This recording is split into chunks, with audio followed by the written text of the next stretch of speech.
Electricity's out again, I muttered into the darkness, fingers tracing the wallpaper for balance as I shuffled toward the kitchen window. Night draped itself across South Memphis like a heavy velvet curtain, and in the reflection of the pane I caught my own silhouette. 70-year-old Odessa Braxton, cheeks gone soft with time, yet eyes still sharp enough to cut through any lie my children tried to feed me. Somewhere out on the street, a transformer hummed for every other household, taunting me with the glow I had been denied. Good evening, friends. Yes, you watching from New York, Mobile, maybe even Boise. Tell me in the comments where you're tuning in from and whether you've ever had a darkness quite like this settle over your life. I promise if you stay with me till the end, you'll understand why a single rust-colored mailbox 3 doors down ended up changing everything, and why my children now regret every switch they flicked against me. Calvin, my eldest, had called earlier. "Mama, I won't argue anymore. The manager at Magnolia Sunset Retirement says they'll hold that room only 2 more days. You can't live alone like this." His tone dripped civil concern, but I tasted the acid underneath. He and his sister Denise were finished waiting for their inheritance, and a tidy nursing home bill was cheaper than patience. They thought, if they starved me of comfort, no lights for my evening scripture, no water for my tea kettle, no gas for the old stove I refused to replace, I'd beg them to drive me away. They didn't know the Lord had chiseled my backbone from cedar, the way Granddaddy used to carve walking sticks, smooth to the eye, stubborn to the core. I lit my last candle, its halo trembling over linoleum cracked like a dry riverbed. Imagine the scene, cabinets yawning open because the hinges warped in last summer's heat, refrigerator powerless and sweating. Silence so thick it crowded my breathing. If only you could have heard the hush right before the miracle began, because miracles aren't always angels and trumpets. Sometimes they start with a knock so timid it sounds like shy rain at the door. Tap, tap, tap. I tightened my robe and swung the lock. There stood little Jasper Lee, no more than 10, the grandson of Mr. Perry from 1B. His fleece jacket was 2 sizes too big, arms hidden like a turtle retreating, but his gaze bright enough to shame the moon. "Miss Odessa," he whispered, "Grandpa says, are you okay? He saw the power truck leave an hour ago. Mama said maybe you need these." He thrust forward a bundle, 2 flashlights, fresh batteries, and a thermos still steaming. The aroma, cinnamon and clove, wrapped around me the way Denise's hugs used to before motherhood soured her kindness into convenience. I thanked Jasper, voice steady, though my eyes betrayed me with a sudden mist. The boy didn't leave. Instead, he shifted from foot to foot. "You know, Grandpa got a generator. We could run an extension cord to your fridge till the lines are fixed. Mama says nobody should freeze or starve in December." December! Calvin knew my joints crackled more fiercely when the cold settled in. Cutting the heat tonight was no accident. A sliver of hope slid into me, warm as that spiced tea. But pride is a tight-knotted scarf, isn't it? I almost sent Jasper away, almost told him I was fine, that the Lord and I had an arrangement. Yet I heard a whisper inside stronger than stubbornness. "This is the help you prayed for. Don't you dare close the door on it." So I nodded, and the child sprinted down the hall like a herald bearing news of a siege finally lifted. Minutes later, Mr. Perry himself arrived, rolling up extension cords with the assurance of a retired electrician who'd seen every wire configuration known to mankind. "Saw Calvin leave the building this afternoon," he grunted, while threading the cord under my front door. He gave the utility man a folded envelope, looked like cash. I know hush money when I see it. My stomach twisted, not from surprise, but from confirmation. Still I bit my tongue. There'd be time for confrontation. Tonight was about survival. When the refrigerator's motor kicked back to life, the humble hum felt like a choir. Lights flicked on, just the kitchen at first, yet the bulb's glow painted the walls honey gold, resurrecting memories of birthday cakes and Sunday roast long before betrayal took up residence. Mr. Perry poured himself a cup of tea from the thermos Jasper had left. "You got more allies than you think, Miss Odessa," he said, tapping my countertop for emphasis. "Calvin and Denise may be family by blood, but community, well, that's family by choice." His words settled over me like a quilt, hand-pieced by unseen fingers. Still, a question clawed up from my chest. If my own children could sever light and water without blinking, what other lines were they willing to cross? I stared at the flickering candle stub on the windowsill until its flame collapsed into smoke, and in that thin ribbon of gray I felt tomorrow rising, ready to test both my resolve and the strength of these unexpected bonds. Stay close, dear listeners, because tonight's small victory is only the first crack in a dam my children built from greed and impatience. When the flood finally comes, and oh, it will, no one in this building will ever forget which side of the hallway they chose to stand on. Morning crept in on thin, uncertain feet, but the apartment was already alive with a low, industrious buzz. The borrowed cord stretched from Mr. Perry's door to mine like a lifeline, humming faintly each time the refrigerator cycled. I brewed a pot of chicory coffee on a single portable burner Jasper's mama had pressed into my hands at dawn. The rich, earthy scent filled every corner, shoving back the chill that Calvin's sabotage had invited. I sipped from my favorite chipped mug, white porcelain, gold rim worn to a ghost of itself, and listened to the pipes. No water yet. Denise must have flagged the building superintendent with some trumped-up emergency order. Safety reasons, she'd claim when questioned, presenting her banker's smile like a clearance badge into my life.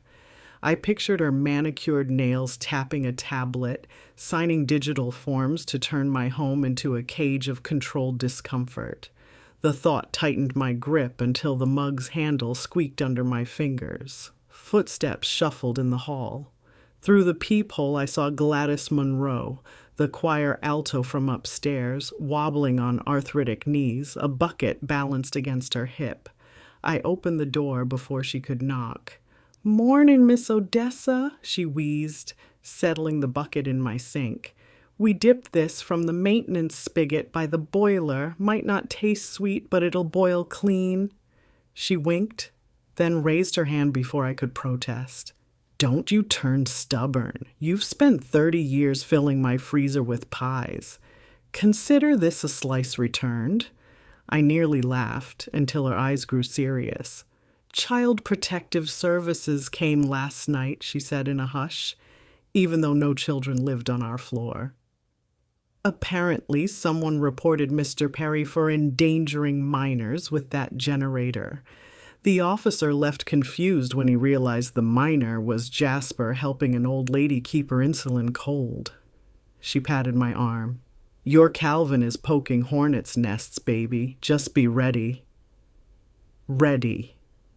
The word settled heavy on my chest. I thanked Gladys and shut the door, heart thudding like a fist against a church door at midnight. If Calvin was willing to sick state agencies on neighbors, what else waited around the bend? I needed information. I buttoned my heaviest coat, navy wool that still held my late husband's cedar-lined scent, then stepped into the corridor. The elevator lights were dark, of course, so I took the stairs, counting each creak as a prayer bead. On the ground floor, sunlight slanted through the lobby glass, picking dust motes out of the air like secrets. I crossed to the notice board. Cold blue paper announced building-wide gas line maintenance, courtesy shut down from yesterday through TBD. Calvin had forged Mama's doctor's notes before. Filing a phony maintenance request wouldn't slow him an inch. Voices floated from the laundry room. I followed them and found 3 neighbors, Mr. Perry, Gladys's son Thomas, and young single mom Alea, huddled around a folding table like generals over a war map. A stack of printed emails lay between paper coffee cups. Thomas looked up first. "Miss Odessa," he said, pushing a chair toward me. "We were just talking strategy." Alea handed me one of the printouts. An email thread between Calvin and the building's absentee landlord. My eyes skimmed. Concern for elderly mother. Hazardous living conditions. Legal liability if she stays. Calvin promised to facilitate necessary repairs. At my expense, naturally, if the landlord accelerated eviction proceedings.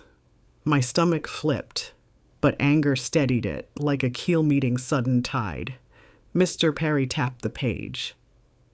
"He thinks distance is a shield, but domains and IP addresses leave footprints. My nephew's a cyber forensics whiz. We can document every coercive step." He looked at me over wire-rimmed glasses. "With your permission, we'll build a file for Adult Protective Services. They don't take kindly to financial abuse of seniors." I exhaled. A slow release of years of maternal guilt. How many times had I explained Calvin's coldness as stress, Denise's silence as overwork? Excuses were easier than facing the rot, but the rot was here, stinking up my life like last week's garbage. "I give you permission," I said. The room seemed to exhale with me. Alea leaned forward, braid swinging. "There's more.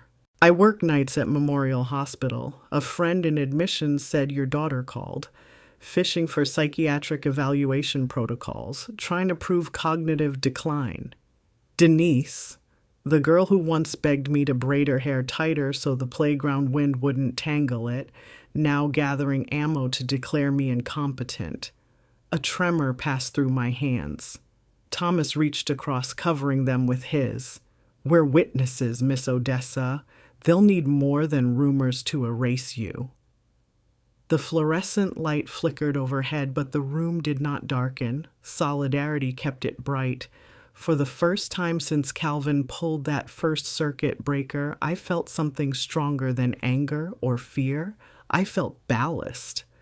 A weight that kept me upright instead of dragging me under.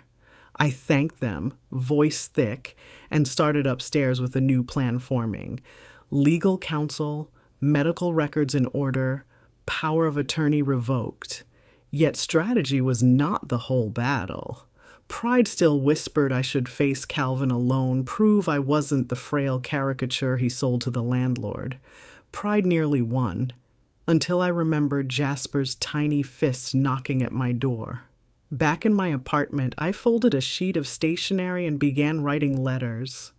One to Pastor Holmes requesting a meeting, another to my old co-worker Lenore, now a columnist at the Tri-State Herald.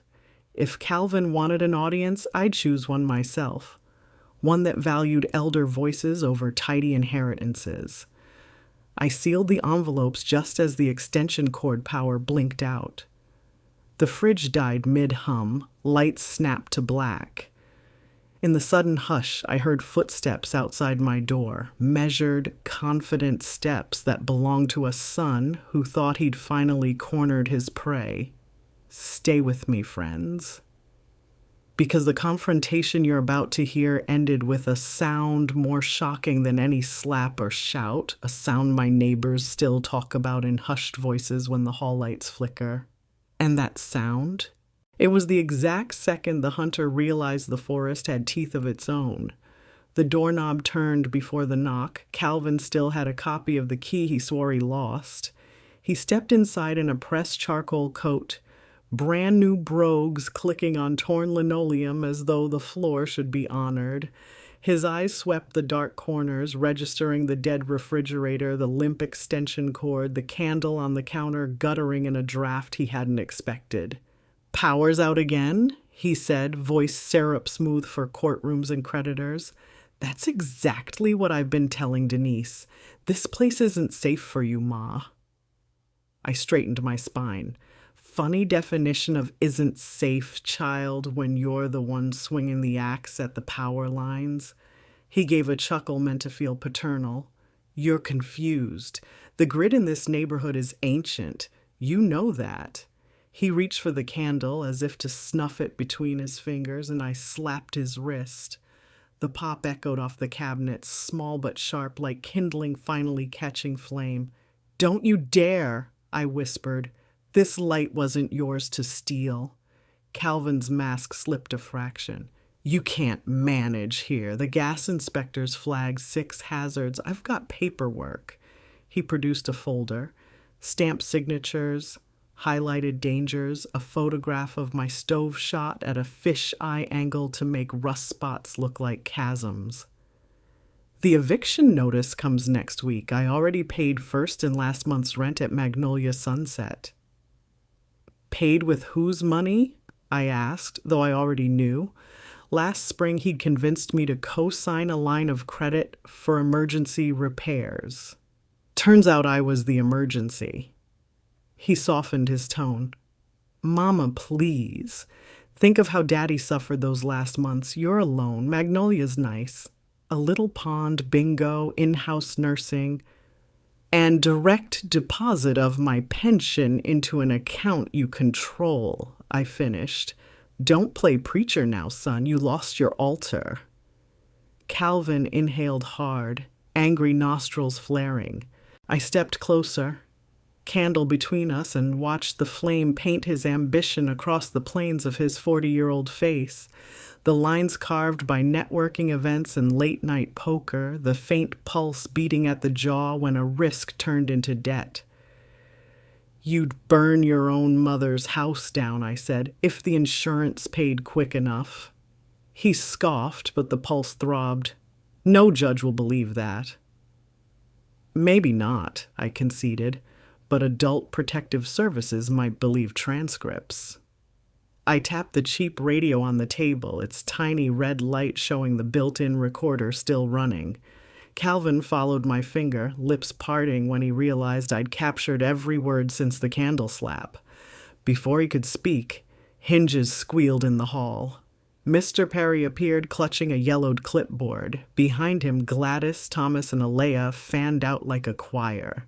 Jasper peeked from behind his grandfather's leg, holding a battery lantern that washed the corridor in soft justice.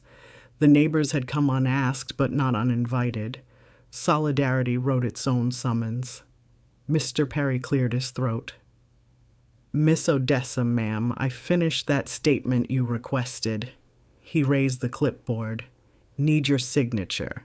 Says Calvin Braxton instructed the utility man to remove the smart meter fuse at 16:03 yesterday. Calvin's face drained. You people are trespassing. Hallways common property, Thomas replied, steady as a drumline. City ordinance says observers may document potential elder abuse. Aaliyah lifted her phone. Its camera blinked red. Smile, Mr. Braxton. Calvin pivoted toward me, voice dropping to a hiss. Turn those busybodies away or I'll prove you're incompetent. You want courts? Fine, I'll drag you through everyone. Already filed for full cognitive assessment, I said. Dr. Patel is my primary physician, remember? She'll grade my memory sharper than your credit score. He lunged to grab the recorder. In the motion, his elbow swept across the candle. Wax splattered, flame snuffed, and darkness swallowed the kitchen, save for Jasper's lantern now held high like a lighthouse. In that hush, a new sound cracked the air, the snap of handcuffs.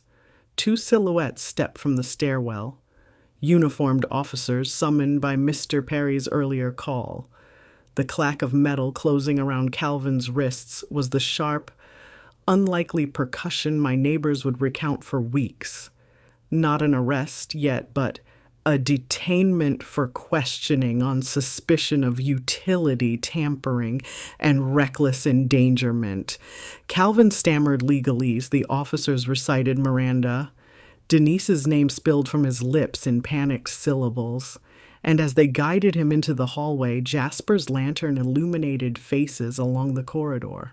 Doors had opened, residents watching, murmuring, some filming.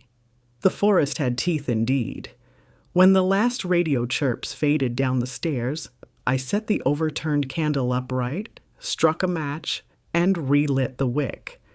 Its renewed glow painted the walls even warmer than before, for now every surface reflected more than light. It reflected witness. I exhaled slow, letting years of withheld breath escape. Then I turned to my neighbors, my family by choice, and said, "All right, y'all. Let's get this refrigerator humming again. We've got cobbler filling thawing, and nobody's leaving hungry." Outside, dawn spread honey on the eastern sky. Inside, the first sweet scent of resilience. Brown sugar, peaches, cinnamon, rose to meet it. Proof that fires kindled in fellowship can outshine any darkness a wayward child might cast. Stay with me, friends. Calvin's arrest was just sunrise. Noon would bring lawyers, reporters, and a daughter whose smile had sharper edges than her brother's chains. But if ever you doubt that light finds cracks to bloom through, remember the hum of a borrowed extension cord and the thunder of cuffs in a silent kitchen. Word of Calvin's detainment spread faster than mildew on a summer porch. By mid-morning, the lobby smelled of burnt coffee and newsroom cologne. 2 local reporters had materialized, lugging cameras too big for their bony shoulders. The taller one, a fresh-faced intern with freckles the color of brick dust, introduced herself as Morgan Tate. She asked permission to film a human interest segment on elder resilience in hostile conditions. I was in no mood to parade my misery, but Mr. Perry whispered, "A spotlight can be a shield, Miss Odessa. Let them shine it." So I stood in front of the peeling mailboxes and spoke my piece. I told them how utility lines had failed only outside my unit, how invoices bore forged signatures, how the community stepped in when kin stepped out. Morgan's eyes widened with every detail. Her cameraman, Ernesto, gave encouraging thumbs-ups whenever I faltered. When they finished, Morgan slipped a card into my palm. "If anything escalates, call me first. Viewers love a follow-up." I almost laughed at her candor. Ratings or righteousness, whatever kept my lights on, I would not complain. Back upstairs, I found an email blinking on my dusty laptop. Urgent. Notice of power of attorney review. Denise had submitted a petition claiming diminished faculties due to geriatric isolation. A virtual hearing was scheduled for Friday morning, 3 days away. She'd chosen the timing well. Court dockets before holidays moved like a river just before freezing. Slow, brittle, easily shattered if one missteps. I phoned the only legal eagle I half trusted, Wallace Slug Whitaker, a former public defender who now ran a shoestring elder law practice under a flickering neon sign. The nickname came from his courtroom style. Slow at first, then devastating. Slug answered on the 4th ring, voice groggy with last night's bourbon, but when I summarized, his tone clicked into sobriety. "We'll need affidavits, time-stamped footage, medical clearance, and a witness list longer than a Pentecostal prayer." Papers rustled. "Text me the docket number. I'll file a continuance request today." While Slug prepared motions, I rallied allies. Gladys drafted a statement describing the sudden water shutdown. Thomas gathered maintenance logs. Aaliyah retrieved security footage of Calvin slipping the meter key to a utility worker. Even Jasper contributed. His school tablet had a time-stamped video of our extension cord rescue. I worried about dragging a child into legal mud, but Jasper insisted, cheeks blazing with righteous fire. "Bullies don't like daylight," he said. "I'll hold the flashlight." Afternoon sun slanted through the blinds when the elevator clanged open. Denise emerged in a mint green pantsuit sharp enough to slice bread, flanked by two strangers, one a stern woman in sensible shoes, the other a beefy man clutching a leather binder. The woman introduced herself as Candace Pitts from Silver Ridge Senior Care Consultants. The man was Sterling Coates, an independent medical evaluator. Denise declared she had arranged an on-site wellness assessment to prove I was unfit to live alone. I invited them inside with a smile wide enough to show back molars. The apartment was still dim, but neighbors had placed vases of sunflowers, battery lanterns, and freshly laundered curtains that morning. The space looked lived in, not neglected. Candace sniffed. Clipboard, poised. Sterling unpacked a stethoscope and reflex hammer, asking rote questions. Date, president, serial subtraction from 100. I answered, then countered with questions about Kierkegaard's leap of faith until his brow knit in confusion. Candace marked something, probably non-compliant. Letter. Mid-exam, the doorbell rang. In rolled a stainless steel serving cart pushed by Ernesto the cameraman, now moonlighting as delivery driver. Morgan had sent hot gumbo from a famous Beale Street diner, courtesy of Channel 10's community partners.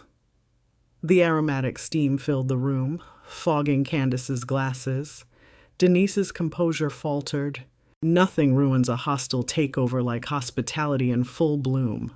Sterling wrapped up, muttering that test results would be forwarded through proper channels. Before leaving, he glanced at the gumbo, then at me. "Smells delicious," he murmured, a quiet ally uncovered in the ranks. Denise ushered them out, but not before Candace snapped photos of my mismatched rugs, evidence of tripping hazards, no doubt. Once the hallway fell silent, I phoned Slug again. "They're fast-tracking," I warned. He chuckled. "Good. Means they're nervous. I've filed for an impartial geriatric psychologist, not their hired gun. Judge will decide tomorrow. Meanwhile, keep every receipt, every clip. Truth loves paper trails." Night drew on. This time the light stayed. Mr. Perry's nephew had bypassed Calvin's sabotage, installing a tamper-proof latch on the meter. In the glow of steady bulbs, neighbors gathered for gumbo and peach cobbler. Laughter clanged off the walls, tinny, brave, a makeshift hymn. I let it wash over me, but fatigue crept under my eyelids like evening fog. Before heading to bed, I opened my Bible to Isaiah 41, finger resting on the verse about help arriving from unexpected places. Jasper leaned over my shoulder. "Is that your favorite?" he asked. "Tonight it is," I replied, ruffling his curls. When the last dish was dried and the hallway quieted, I sat at the kitchen table and wrote a final letter, addressed to Calvin and Denise. No anger, no pleas. Just a ledger of memories. Scraped knees I'd kissed, midnight fevers I'd cooled, graduation tassels I'd press-framed. I ended with a single sentence. The door to repentance is lighter than the gate to judgment. Choose which you knock upon. I slipped the envelope under my pillow, unsure whether I'd ever send it. Sleep claimed me then, heavy yet strangely sweet. And in the silence, I heard the refrigerator motor hum, a lullaby of persistence.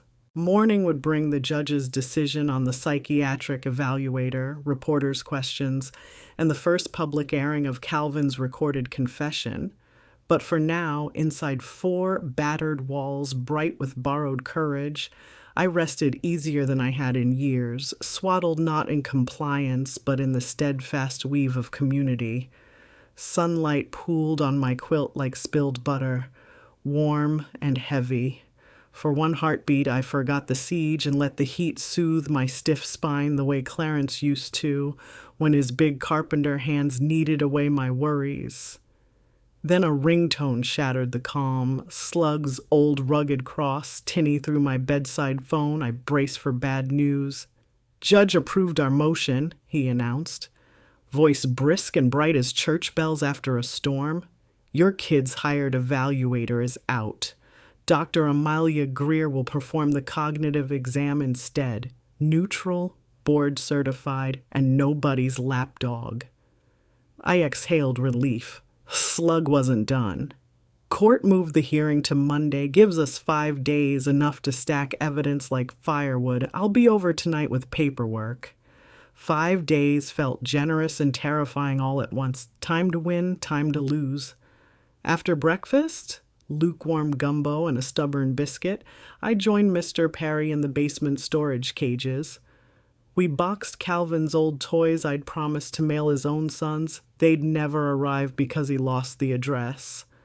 A petty cruelty, now useful. Provenance on everything I'd provided. Receipts of my giving contrasted against his taking. Each football trophy, each comic book sealed in plastic. Exhibits in a trial neither of us could have imagined when I first stitched his name into kindergarten overalls. By noon, the Tri-State Herald ran Morgan's story on its website. The headline glowed on my dusty laptop. Mother left in the dark. Community rallies against elder coercion.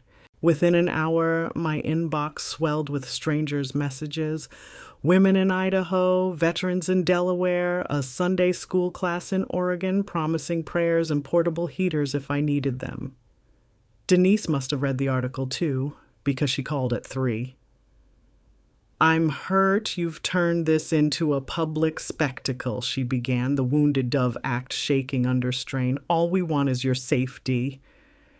Then stop cutting utilities, I said. That was Calvin's decision. Betrayal passed between us like a cold draft. Already the siblings splintered. Look, Mom, the news cycle moves fast. Pull the plug on this circus and we can discuss alternatives. No plugs left to pull, baby. Y'all yanked them all. Silence, thick as sorghum. At last she muttered, Don't make me choose sides.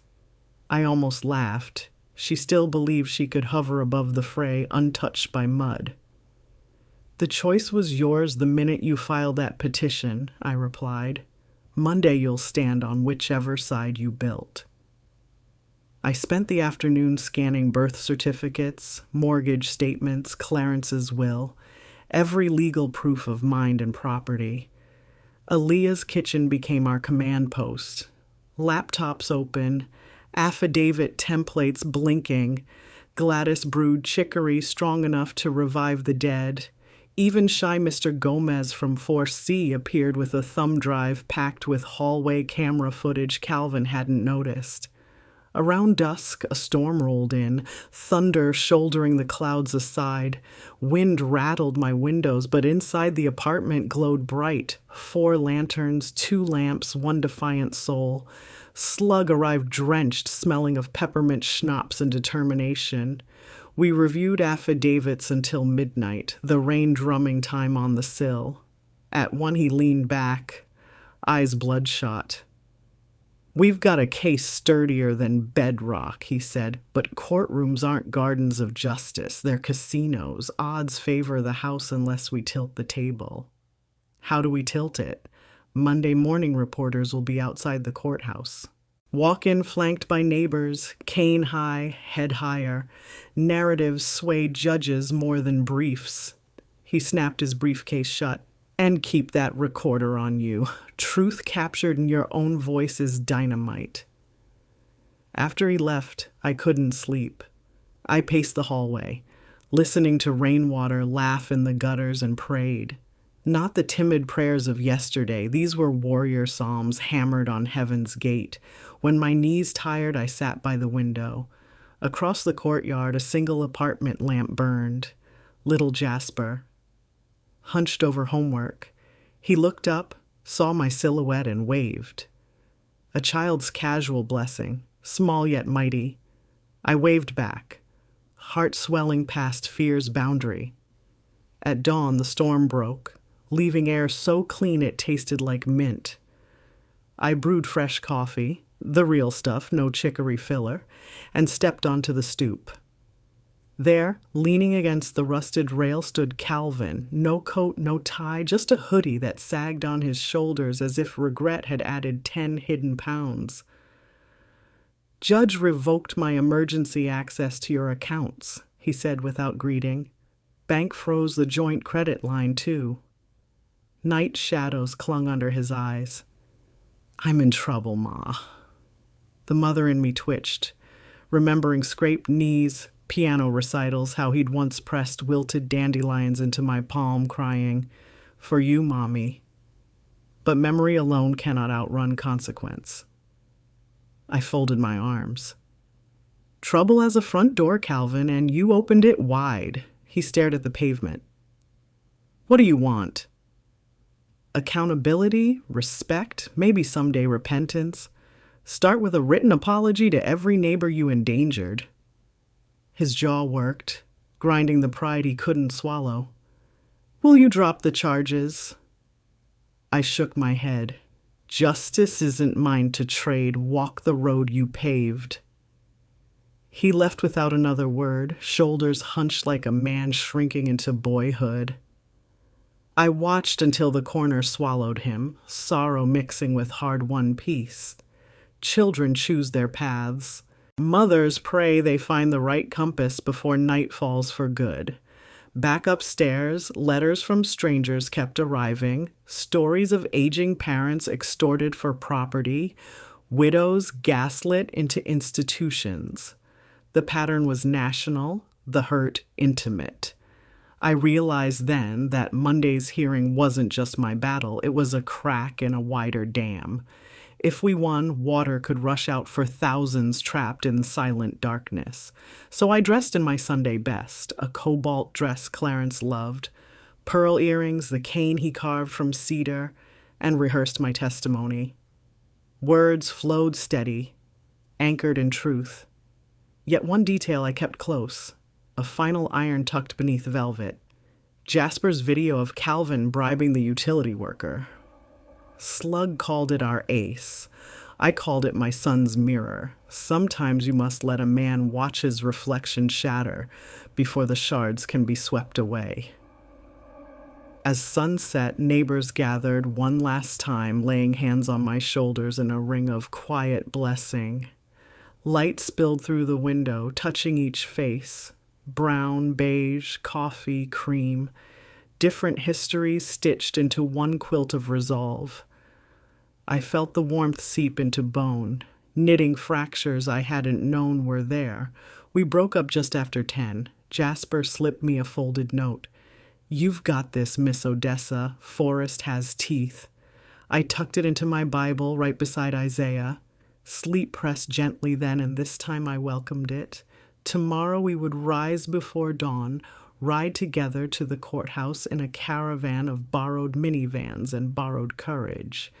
Reporters' microphones would bloom like strange flowers. The judge's gavel would fall like the first raindrop on dry soil. But that is a sunrise story, and I will tell it soon. For now, let the refrigerator hum its lullaby. Let the extension cord pulse beneath the door, and let hope settle into every corner my children once tried to darken. Because, oh, friends, the brightest light you'll ever see is the one kindled after someone swears they've blown out your last candle. Monday dawned lavender and gold, a sky too tender for the battle it would witness. We loaded into 2 minivans, Mr. Perry driving the first, Gladys's son Thomas the second. Between them I rode like a reluctant queen, cane across my lap, neighbors guarding flanks. Ernest, camera perched on his shoulder, walked backward before us, filming each resolute step from the parking lot to the courthouse stairs. If you're tuning in from Atlanta or Phoenix or some little town whose name I can't pronounce, tell me, has justice ever felt so electric you could smell it, the way summer air tastes before a storm? Because on those marble steps I swear I heard the sizzle of clouds gathering. Inside, fluorescent lights hummed a nervous lullaby. The bailiff called our docket at 9:05. Judge R. Langston Harville, big-boned salt and pepper mustache, presided with the tired patience of a deacon whose choir kept adding solos. Calvin sat 2 rows ahead in a rumpled suit, public defender whispering furious instructions. Denise hovered beside him, mint green power suit traded for charcoal humility, but the diamond studs in her ears still flashed like warning beacons. Dr. Amalia Greer, a woman so petite her shoes barely touched the floor above the witness stool, testified first. She'd spent 90 minutes with me Sunday afternoon, running me through memory games, logic puzzles, even a timed crossword. She told the court, "My cognition was well above age norms, that my daily journals exhibited complex emotional processing and thematic coherence indicative of high executive function." Calvin's lawyer objected. Harville overruled with a weary wave. Next came Mr. Perry. He unfurled time-stamped photos of the severed fuse and swore under penalty of perjury that Calvin paid the technician cash to pull it. The gallery gasped when Jasper's cell phone video played on a projector. Grainy, yes, but clear enough to show Calvin slipping folded bills into the worker's palm. Jasper's soft alto narrated from the stand. "I filmed because Grandpa says sunlight scares away mold." The judge smiled at that. Alea produced maintenance logs showing no scheduled gas shutdown. Thomas read aloud the landlord's email thread where Calvin urged swift eviction. His own words now lead weights on the record. Denise shrank with each exhibit, her once perfect posture curling like a leaf in flame. Finally, I took the stand. My cane echoed on tile, a slow metronome counting years of sacrifice. I spoke of love twisted into leverage, of nights spent in darkness listening for mercy that never came, of a community that answered where blood betrayed. I ended by turning to Calvin and Denise. "Children, I raised you to honor truth. Today, truth raises its hand to be counted." My voice didn't tremble, it rang, surprising even me. If you could have seen Calvin then, eyes slick, jaw slack, you'd know why forgiveness is a mountain and remorse the first shaky foothold. He opened his mouth, but no words surfaced. Only a raw breath escaped. Judge Harville leaned forward. "The evidence demonstrates a concerted effort to coerce Mrs. Braxton into relinquishing her autonomy," he said. "Power of attorney petition is denied. Furthermore, the court orders an immediate protection plan, grants Mrs. Braxton sole control over her financial accounts, and refers the matter to the district attorney for possible charges." The gavel cracked like thunder on dry wood. Reporters' camera shutters answered with staccato applause. Somewhere behind me, Gladys whispered a trembling hallelujah. Court adjourned, but life rarely waits for official seals. In the corridor, Calvin sagged against a marble pillar, tears carving silent tracks. I approached, neighbors hanging back like respectful sentries. He couldn't meet my gaze. "I'm sorry, Mama," he rasped. Debt snowballed. I panicked. The apology lacked polish, but its edges were honest. "I believe you're sorry for being caught," I said. Pain flickered through his eyes. "Real repentance. That's a longer road. I'm willing to walk it if you are, but I won't carry you." He nodded, a small bruised surrender. Denise lingered a moment, lower lip trembling. "I never meant," she began, but words fled. She hurried after her brother, heels clicking a stuttering retreat down the hall. Outside, sun blazed triumphant on courthouse granite. Reporters gathered, microphones blooming. I gave one brief statement. "No elder should fight alone. Let this be a lantern for others lost in forced darkness." Then I turned to the waiting minivans. Home beckoned.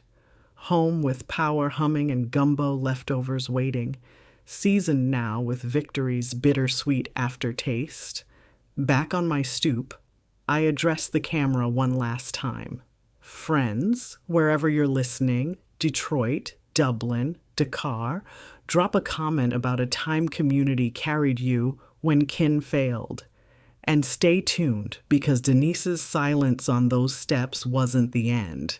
Sometimes regret ferments into resentment, and storms circle back when you least expect.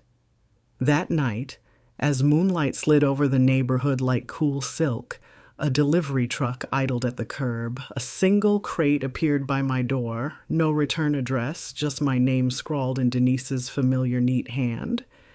Inside lay Clarence's antique cedar chest, the one she'd taken for safekeeping years ago. Its lid was unlocked, but before I could lift it, I noticed scratches along the hinge, as if someone had pried the box open and hastily shut it again. What had she slipped out, and what had she slipped in?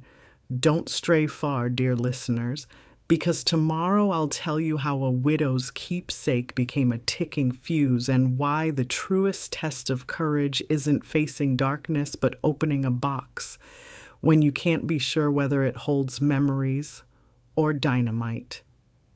I knelt beside the cedar chest, the porch boards cold beneath my knees, and breathed in the faint perfume of camphor and sun-warmed wood. Clarence had carved that box our first summer together, whistling Precious Lord while I brought lemonade to the workshop. It once held our wedding quilt, my sorority pin, the valentines our children drew in crayon. Now it sat like a stranger returned from a long, hard road, scarred hinges, splinters fresh around the lock plate. Grandma O? Jasper hovered in the doorway, lantern raised. He'd started calling me that since the hearing, as though victory had promoted me to honorary kin. I forced a smile. Just an old trunk, sugar. Go tell your grandpa I'll be in soon. He retreated, but not before I caught worry puckering his brow. Children feel tension the way trees sense storms, silent quiver in the leaves. With a sigh, I gripped the lid. It lifted too easily. Clarence's hinges never squeaked. Inside, the quilt lay folded on top, but lighter than memory. I unfolded it, hands trembling. Gone were the valentines. The pin, the photograph of Clarence bracing a 2x4 with his grin all tooth and sawdust. In their place sat a manila envelope and a single brass key taped to its flap. No note, no signature. The envelope contained a sheaf of legal papers, loan agreements, credit card statements, and a quitclaim deed I'd never signed, transferring my condo to Braxton Holdings, LLC. In the margin, Denise had scribbled a single line in pink ink. We tried the easy way. Anger flared, hot and bright, but underneath it rolled a deeper current. Betrayal so old it felt ancestral. My people had lost land through forged deeds since Reconstruction. Now my own blood repeated the trick. I pressed the quilt to my chest, steadying my breath with its sun-faded squares. The brass key, it bore the logo of Landmark Self-Storage on Union Avenue. Clarence and I once rented Unit 36 there back when we peddled antiques at flea markets. Could Denise have moved my keepsakes, and what else, into that locker? The thought turned suspicion into strategy. I tucked the documents back, latched the chest, and dragged it over the threshold. The hallway buzzed with quiet voices. News of the crate had spread like coffee aroma. Mr. Perry offered help, but I waved him off. Need a field trip tomorrow, I said. Union Avenue. He nodded, no questions asked. Sleep came in ragged patches that night. I dreamed of keys multiplying like cicadas, drowning out church bells. When dawn finally cracked open, I brewed chicory thick enough to stand a spoon. Thomas volunteered his pickup. Alea packed ham biscuits. Jasper hid in the truck bed until we laughed and let him ride shotgun. Landmark Self-Storage squatted behind a chain-link fence, orange doors gleaming in early sun. The manager, a young woman with lavender braids, checked my ID, then frowned at her screen. Unit 36 transferred last week to a court-ordered inventory, but the code on your key matches a new rental. Unit 60. She slid a clipboard forward. Signed by Odessa Braxton. My pulse drummed. We rolled down the corridor, padlocks clicking like a string of distant firecrackers until we found 60. The key turned. The door rattled up. Neatly stacked boxes lined the walls. My ruby glass canning jars, Clarence's drill bits, even the rag rug from the foyer, all labeled auction in sharp black marker. Atop the tallest stack balanced a sleek gray device blinking green, a motion sensor camera trained on the entrance. Denise planned to record my outrage, proof I was unstable and trespassing. Thomas yanked a towel from his toolbox and draped it over the lens. Alea clicked photos for evidence. I sifted through boxes until my fingers closed on something cold and heavy. Clarence's old .32 pistol, wrapped in a tea towel I'd embroidered with yellow ducks the year Calvin was born. The implication chilled me. Plant a weapon, claim I'd threatened them, call adult protective again. Jasper's gas pulled me from the spiral. He held up a ledger labeled Conservator Budget, pages mapping projected nursing home fees against my pension, property sale, and a line item titled Estate Disbursement FY26. They'd priced me down to the penny, like livestock at market. Rage threatened to flare, but a steadier fire lit beneath it. Resolve. I photographed everything, then locked the unit and handed the key to the manager as potential evidence. "Change the access code," I asked. She obliged without blinking. Perhaps she'd seen families fracture before. Back at the truck, Mr. Perry's phone buzzed. News alert. Calvin had just been charged with felony utility tampering. Denise was listed as a co-conspirator. The dam was cracking faster than we could plug leaks. Yet victory felt brittle. They were cornered, and cornered animals lash out. We drove home in silence until Jasper spoke. "Grandma, oh, what now?" I glanced at the boxes in the bed of the truck. Proof of deceit, seeds of justice. "Now," I said, "we plant truth where lies tried to take root, and we stay ready because weeds fight back. Friends, don't wander far. Tonight a storm of legal writs will pound on my children's doors. But lightning loves to fork unexpectedly, and one unsigned deed can spark a wildfire in court." Tell me in the comments. Have you ever discovered a secret stash that changed everything? Press subscribe so you don't miss the moment these auction labels turn into exhibits A through Z. Because when the gavel falls next, it won't just echo, it'll resonate. The day after we uncovered Denise's storage unit treachery, the hallway outside my apartment sounded like a train station at rush hour. Footsteps, whispers, the scrape of cardboard against tile. I opened the door to find my neighbors forming a bucket brigade of boxes, passing my belongings from Thomas's pickup straight into my living room. No one waited for permission. They simply worked. Faces set in the kind of quiet fury that blooms when injustice stomps too close to home. Alea carried Clarence's drill bit case like it was crown jewels. "Saw her labels," she muttered. "Auction, my foot." Behind her waddled Gladys, hauling the rag rug bundled around jars of ruby glass that caught the morning sun and scattered red freckles across the walls. Even Jasper had a role, clipboard in hand. Checking each item off an inventory list Slug insisted we keep for chain of custody. The boy's concentration made him look older than 10, and for a second, the weight of all this adult ugliness on his small shoulders pinched my heart. I corralled him gently toward the kitchen. "Take a break, sugar. Got banana bread warm in the oven." He grinned, but his eyes flicked to the front door as though fearing Denise might burst in at any moment, flinging more darkness our way. I ruffled his curls.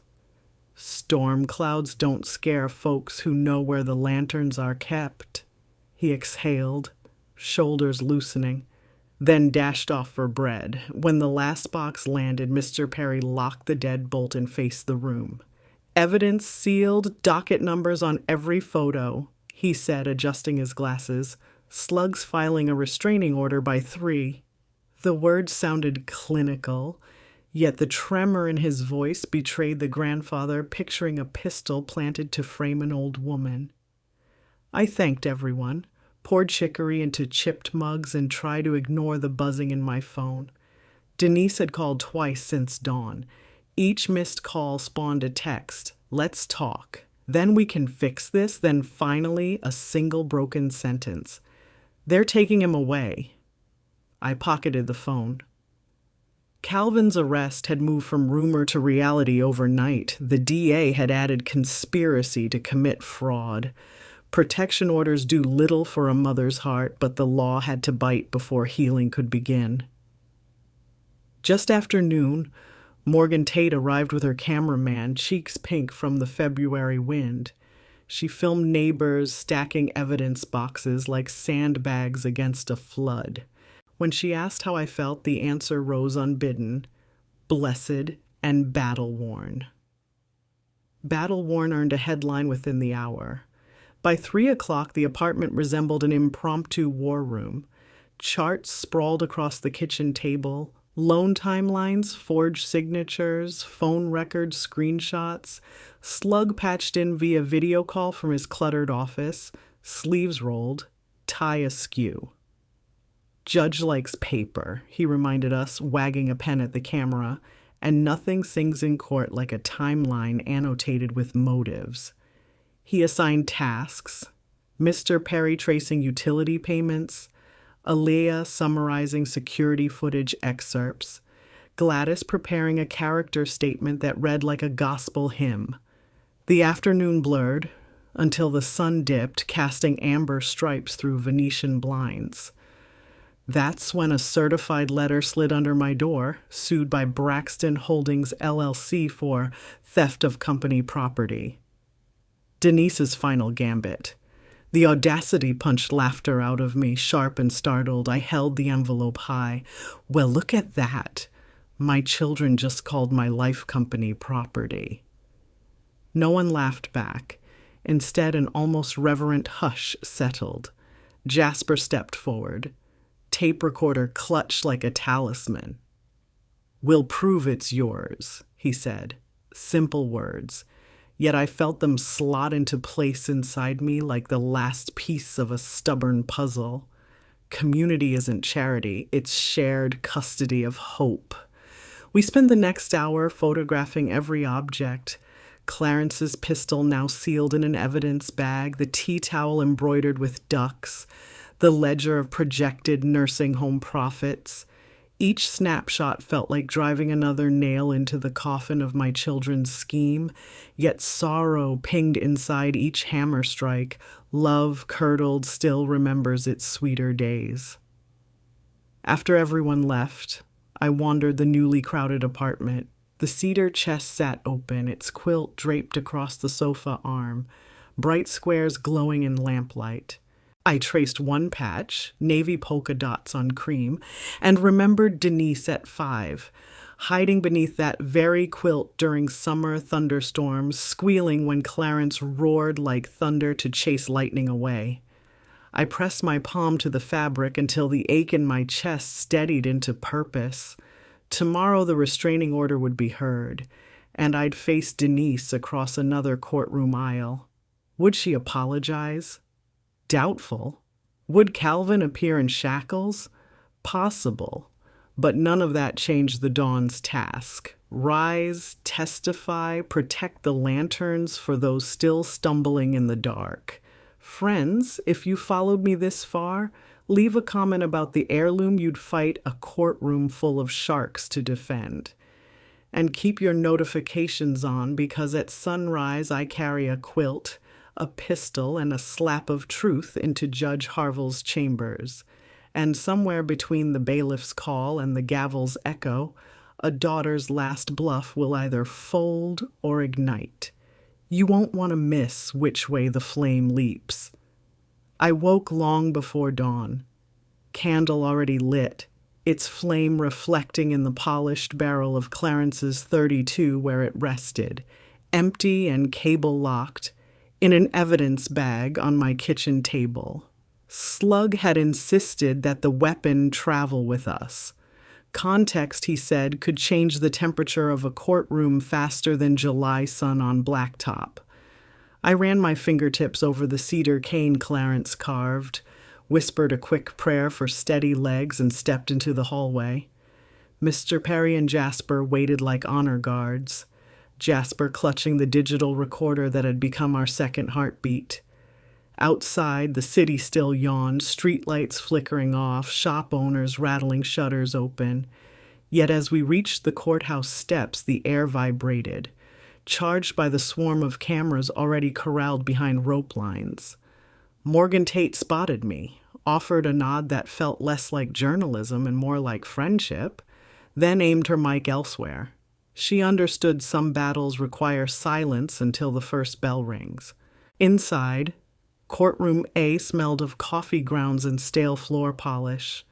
Denise sat alone at the petitioner's table. Calvin's seat was empty, a bright orange jumpsuit waiting in a holding cell downstairs until his own arraignment.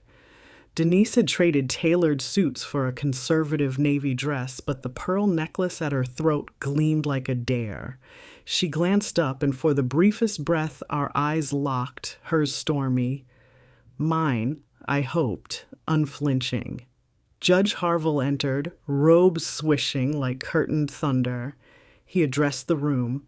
Case number 673, petition for protective restraining order and property injunction. His gaze settled on Denise. Ms. Braxton, you seek to enjoin your mother from disposing assets you claim belong to a corporate entity you control. Is that correct? Denise stood, voice brittle. Yes, Your Honor. My mother is unfortunately susceptible to community manipulation, and Slug rose before she could finish, motions already filed neatly on the lectern. Respectfully, Your Honor, the respondent moves to dismiss. Evidence shows the corporation is a shell used to facilitate fraudulent transfer. He laid out our arsenal, security footage from the storage unit, Jasper's video of the bribe, banking records linking Braxton Holdings to Calvin's gambling debts, the pièce de résistance, the auction labels projected on the courtroom monitor, each box numbered, time-stamped, its contents logged. When the image of Clarence's pistol appeared, tea towel ducks bright under fluorescent lights, gasps rippled through the gallery. Denise's attorney objected, relevance. Client denies knowledge of any firearm. Slug countered by producing Denise's own text message to Calvin. Plant something dramatic. APS loves drama. Her attorney blanched. The timestamp aligned exactly with the pistol's transfer log. Judge Harville leaned back, fingertips steepled. Ms. Braxton, before I rule, have you anything to say? For a heartbeat, the room held its breath. Denise's shoulders sagged, pearls sliding askew. I was scared, she murmured, scared of debts, medical bills. I thought controlling the estate would protect us. Tears pooled but did not fall. Pride built dams where sorrow tried to flow. Harville sighed, the sound of a man tired of mopping up other people's storms. Fear is not license for fraud. Petition denied. Temporary restraining order granted to protect Mrs. Braxton from the petitioners. All properties and accounts frozen pending criminal inquiry. His gavel fell, crisp as a snapped branch. The bailiff escorted Denise toward the exit where detectives waited. As she passed me, her lips parted, perhaps to apologize, but words dissolved under the weight of her own undoing. I watched her go, heart heavy, yet resolute, Some bridges you guard with your life, others you let burn so no tyrant crosses again. Slug packed his briefcase with the calm of a surgeon post-operation. Autopsy of a con, he murmured. We're not done. Civil restitution next. I nodded, grateful but weary. Outside, reporters pounced. I gave them a single sentence. Justice is sunlight. Today we open the blinds. Back home, neighbors gathered for pot roast and quiet relief. Gladys led a prayer of thanksgiving. Jasper recorded a victory log, and Mr. Perry replaced the apartment's last burned-out bulb, a final flick of defiance. Yet as evening settled, a courier arrived with an unmarked envelope. Inside lay a single flash drive labeled insurance policy and a note in Calvin's handwriting. Mama, if anything happens to me, play this. My stomach dipped, as if the story had lurched onto a darker track. I tucked the drive into my Bible beside Isaiah 41, heart hammering a new rhythm, half dread, half determination. Whatever secrets waited in those encrypted bytes, they would not find me in the dark. So, friends, keep that notification bell ringing. Tomorrow we plug this mysterious drive into Jasper's laptop, and whatever flickers onto the screen may rewrite everything we thought we'd won. Tell me below, would you open a file that could either save your child or bury them? Because the lanterns are lit, the night is young and the forest still has teeth. Jasper's laptop glowed in the dim apartment like a lone firefly. Mr. Perry and I huddled beside him, slug on speaker, Gladys praying under her breath. I slid the flash drive into the port. The screen blinked, then opened a single video file time-stamped 2 nights prior. Calvin's face filled the frame, unshaven, eyes ringed with the gray of sleepless guilt. Ma, his recorded voice began, raw as gravel. If you're seeing this, lawyers are closing in. I kept copies, insurance, bank fraud, tax evasion, on the folks who funded my mess. Denise and I were pawns. They threatened to hurt us if we couldn't deliver your condo deed. The proofs are in the storage bin behind the bowling alley, Unit 22. Passcode is my birthday. He inhaled a shaky breath. I'm sorry. Tell the cops before they reach you. The clip ended. Silence thumped in the room, heavier than any gavel. Slug's voice crackled through the phone. If that's legit, federal crimes trump local squabbles. We need the FBI. Mr. Perry was already shrugging into his coat. No time for red tape. Let's secure that locker before the evidence walks. Minutes later, we were barreling across town in Thomas's pickup, February wind slicing through the cracked window. I clutched Clarence's cedar cane and rehearsed scripture for courage. At the dimly lit bowling alley, a single security bulb flickered over a cinder block corridor. Unit 22's padlock opened on Calvin's birthday, 84, and the door rolled up with a metallic groan that echoed like a warning. Inside, bankers' boxes stamped with corporate seals, ledgers stuffed with cashier checks, burner phones taped beneath a folding table.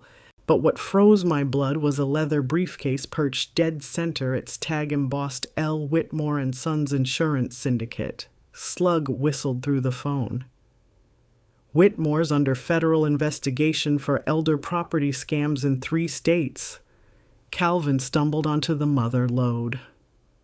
Jasper snapped time-stamped photos while Mr. Perry arranged the cash atop crates. We dialed the FBI field office.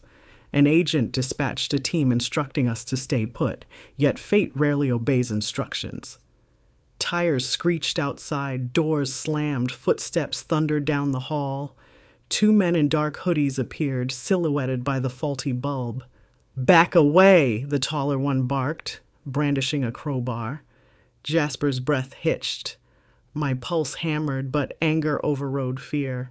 "Boys," I said, cane leveling like a staff, "you've robbed enough gray heads. Try mine and you'll meet the whole book of Isaiah."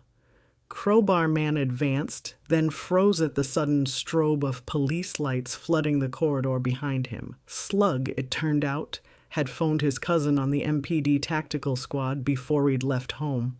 The intruders dropped their weapons as officers swarmed.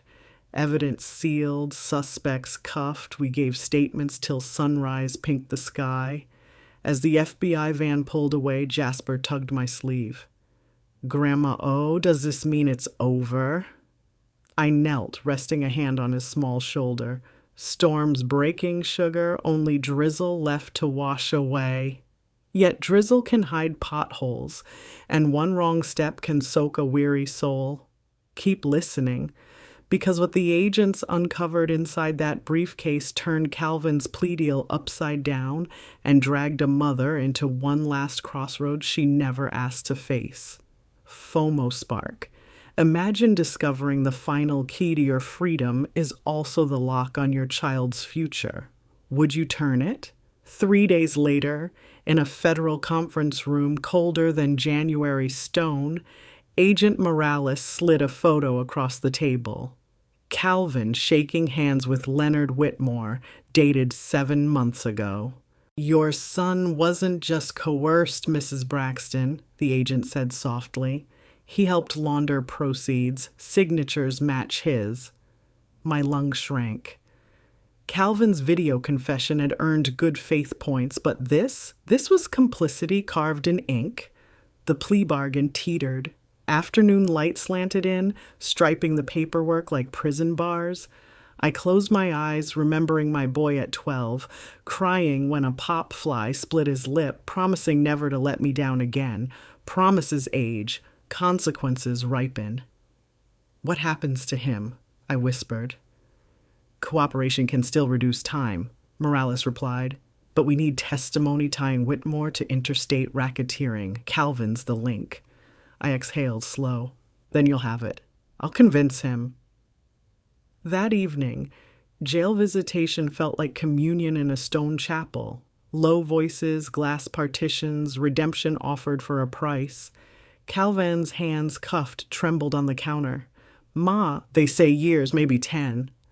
His eyes, once so sure of easy money, now searched mine like a child scanning dark water for stepping stones. I laid my palm against the glass. "Son, truth is a river. Fight it and drown. Ride it and reach shore, bruised but breathing." I slid a list of questions Morales needed answered. Calvin read, tears tracking down. "I'm scared." So was I in that dark apartment. We walk forward anyway. He nodded, resolve flickering to life. Weeks blurred into legal marathons. Calvin testified by video link before a grand jury. Denise, facing lesser charges, followed suit. Whitmore and Sons collapsed like rotten timber, dozens of elders reclaiming deeds once thought lost. Sentence day arrived, a cloudy April morning smelling of wet magnolia. Calvin received 4 years at a minimum security facility plus mandated restitution. Denise was handed 2 years probation and 4,000 hours of community elder care. Ironic poetry the judge delivered without a smile. Outside the courthouse, I addressed cameras for the last time. Justice isn't vengeance. It's a compass resetting broken paths. My children's roads are long, but they're walking them under open sky. I invited viewers to cherish elders, to question too good investment schemes, to shine lanterns into every shadowed corner. Back home, spring sunlight spilled across my kitchen table, now free of evidence bags and legal pads. Neighbors gathered for sweet tea toasts. Jasper presented a mason jar filled with seed money viewers had donated, funds to start Lanterns United, our new neighborhood watch and elder advocacy circle. I laughed until tears blurred the room. That night, I streamed one last message to our growing online family. Friends from Memphis to Melbourne, thank you for marching beside me. If this tale lit even one candle in your heart, keep it burning. For your parents, your neighbors, yourself. And remember, no darkness can stand against a chorus of lanterns. Now click subscribe, share your own stories below, and Like my daddy used to say, keep your porch light on. Somebody out there may need its glow. I ended the stream, closed the laptop, and stepped onto my stoop. Moonlight silvered the cedar cane, the quilt on my rocker, the new brass padlock on my fuse box. The apartment hummed. Refrigerator steady, water heater sighing, every artery of home life pulsing with rightful energy. Behind me, community laughter drifted through an open window. Ahead, fireflies stitched the night with quiet sparks. I breathed deep, tasting magnolia and liberation. The forest still had teeth, but tonight it also had light, and I was no longer walking alone.